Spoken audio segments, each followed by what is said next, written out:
Have a special panelist with us, Bob Carnagey, who is a U.S. Army veteran and DAV First Junior Vice Commander, Department of Indiana. And what he is going to talk to us about is the 2021 DAV Chapter 17 agenda. It's always an honor to have veterans such as yourself on the show. Thank you for your service before we start. Quite a distinguished career you have as a veteran. Can't hear him. There's some things we're doing in Indiana. Okay. Great. Yes. Yeah. Give us a little bit of a rundown. So, what is the chapter, looking at for the 2021 timeframe? I know that you have a lot of plans, sort of in the making, and we really appreciate what you do for the veterans. So, tell us a little bit about what the plans are. How are you looking at 2021? Okay, well, there's two levels to look at the plans. One would be local in Northwest Indiana, covers Hammond, Gary, East Chicago, Highland, Griffith, Munster, that kind of an area. And then we bleed over into Illinois, and we pick up members from those border counties that are alongside the state of Indiana in the northern part of Illinois. And the thing that happens is we have a particular agenda that we usually follow during January, February, March, April, May, where we have elections of officers. We do a fundraiser, probably the most important thing in our agenda. We have what's called the DAV Walk. We have that usually in May. We'll probably push it to June this year so that we can get more people out of the house and outside walking with us.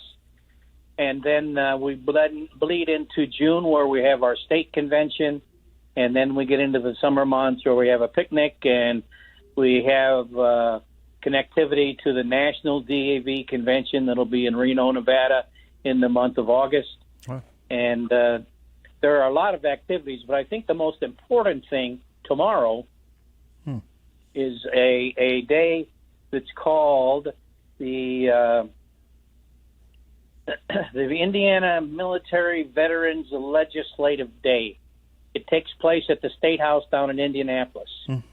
And veterans from all over the state, it's formed, the group is formed by American Legion, VFW, DAV, AMVETS, and we all gather together at the State House in Indianapolis. Well, obviously, because of COVID, we can't do that this year.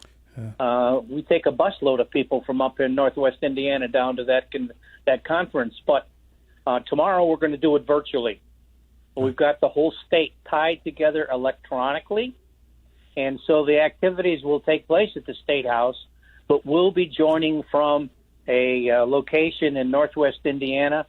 And the problem with these locations where we're going to have what's called a watch party, we're limited to 25 people. So within the watch party itself, satellite kind of a situation, we still can only have 25 people in the hall. The hall seats 380 people. We're only allowed to have 25 people.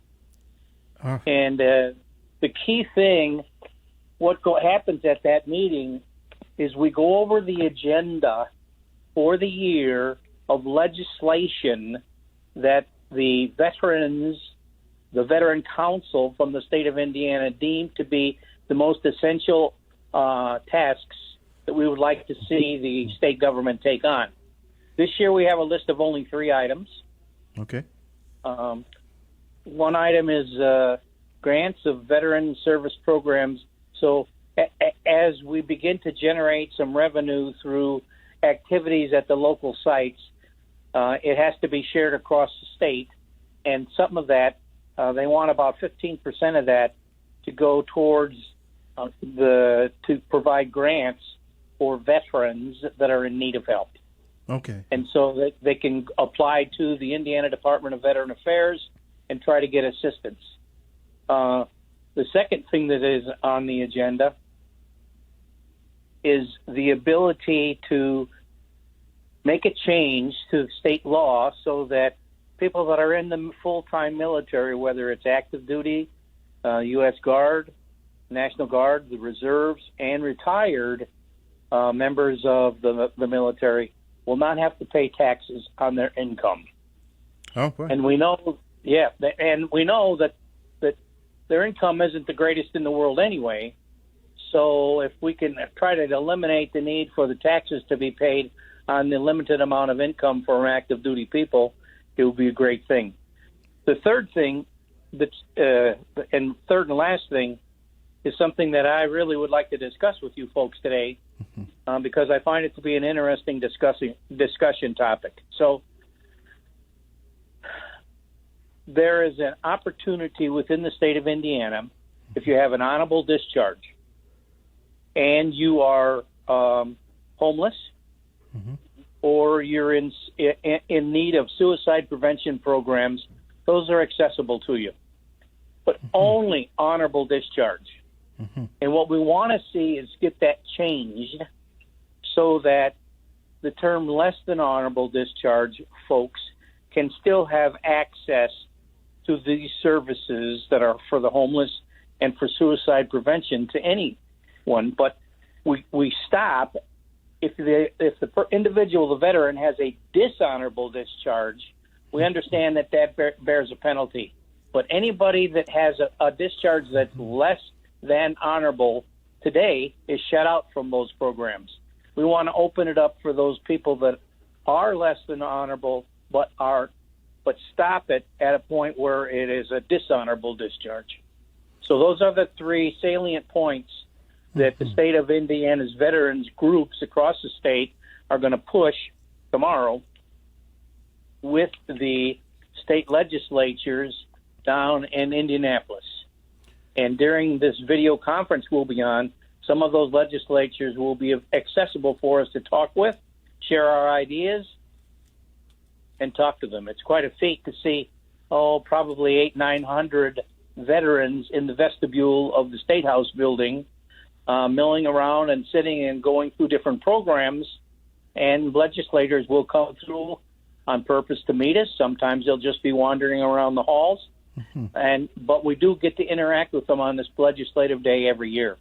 Just can't do it this year, so we've got to go to a virtual meeting. Yeah, but also, when you were talking about that, Bob, I was thinking that with the virtual meeting, it means that you can also have a higher turnout, right? You can have a higher attendance of veterans if they hear about these principles that you're talking about, these three positions that you're pushing, which sound like they're extremely important for veterans, and that veterans need to be heard. And I'm hoping that people listening to this program will tune in. Is there a way of them, getting in contact with the organization or going to the website to find out how to attend a meeting? Absolutely, there is. So if you want to join the event individually, you go to a website that is called Veteran, just like it sounds, VETERAN, Legislative, LEGISLATIVE Day.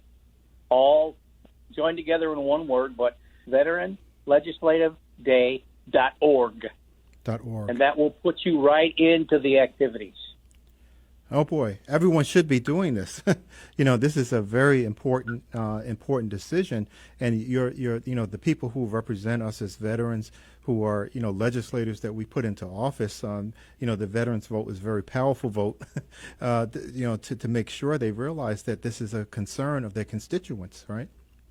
That's absolutely correct. In the state of Indiana, we have over 400,000 veterans, and the reason we have such a large number is we have a very, very large active National Guard unit that's based down in Indianapolis. And consequently, a lot of those guys stick around, stay in the state. We're trying to do different programs to try to keep more of them in the state after they finish their service and go into retirement phase.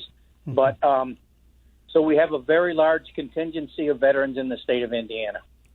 Yeah, and that's really important. I'm glad you brought that up. So I was just thinking, if you have 400,000 veterans and you multiply that by, a family of four, they have an influence also on the families that they're with, because they realize that this is supporting the family structure too, right? What you're doing. That's absolutely correct. And we understand that. And we are very clear in pointing out the fact that we are a very strong body of voters in the state of Indiana. And even when you break it out to the various counties, because the state legislatures get elected, in a much smaller area, we want them to know the types of numbers that are their constituents in a given area. Here in Northwest Indiana, we have about 6 or 7 actual National Guard armories. 2 of them probably house about 250 active guardsmen. And then there's several smaller ones. The smaller ones probably have 100 people in each one. So there's several thousand active duty National Guardsmen up in this corner of the state of Indiana. So tie in active guardsmen and veterans, and there's a very strong group of people. Yeah, because even your point number 2, if you're a veteran out there and you were listening closely to what Bob Carnagey was saying, is, he was talking about changing the state law so that, there is no income tax, due for those veterans who are out there, because many of us are living on margins, as veterans, because you dedicated your life not to becoming a big corporate person where you're making millions of dollars a year. You dedicate your life to preservation of this country, preservation of freedom. So it's important for you to really look at this. It not only helps you as a veteran, but it helps your fellow veterans, your combat and arms people, your battle buddies. So it's important to participate in this, right? That's exactly correct. And people sometimes lose sight of the fact that the veteran community across the United States of America comprises 1% of the population. Wow. So when we ask to take the income tax, the state income tax is what we're looking at. To take the state income tax out and away from active duty folks and retired individuals that have been that are veterans and retired. It's not a huge amount of money when you look at the large numbers that are rolling around in the states when it comes to income taxes. So it's something that we need to do, and we need to think about that, because these folks have spent years putting their life on the line, and they need to feel as though it's been appreciated. And that's particularly important now, because we're finding out about all these different terms like social determinants of health, and how your living conditions, whether you have access to food and housing. Now we have homeless veterans, and this is almost a sin. It is a sin that we have any veteran who's homeless in this country. And making that point you were talking about with the opportunity, to include people who are less than honorable discharges, because many of the veterans, when they were going through combat and they came back to their units, may have had PTSD, may have had, disabilities to deal with, and that can really shift your life and how you're feeling. We were just talking actually to some of the great work they're doing in the veterans courts, to make sure that the veterans are protected when they go into a court system, and to, give them another way of coming out of that. We had some success stories that we were talking about. So this is really an important issue. Yes, it goes hand in hand with the veteran court system. Here in Northwest Indiana, we have 2 courts, one in Lake County, one in Porter County, and there's a third one even in LaPorte County. So if you look at the top 3 counties that touch Lake Michigan, all 3 of them have veteran treatment courts. I can tell you that in Lake County, there's probably anywhere between 40 to 50 veterans active in that court at any given time. In Porter County, there's probably 25 to 30 active in that court at any given time, and probably 10 to 15 in LaPorte County. So it is absolutely a very, very important element of the veteran's life after they serve. And I can tell you, Damon, having worked in these courts for an extended period of time, the wonderful stories that we see unfold in front of us as we help these guys transition, and it's transitioning their mindset, from what may have damaged them. And then I won't say that 100% of them were damaged in combat or anything like that, but a good enough number have had issues in their military time that have caused them to change their thinking process. And we need to help them come back and join us. Fantastic. And I wanted to say that again, the Veteran Legislative Day, VETERANLEGISLATIVE Go there and support this initiative because, and what you were saying before, it's like a national scope. We're sort of running down on time, but, you were mentioning the American Legion, the VFW, Veterans of Foreign Wars, the Department, the DAV and AMVETS all are, sort of united on this issue. And I'm so glad to see that is consensus, that there is a movement towards making sure this is happening, and especially going through, the Indiana DAV Chapter 17, that you are actually on the pulse of what these veterans need.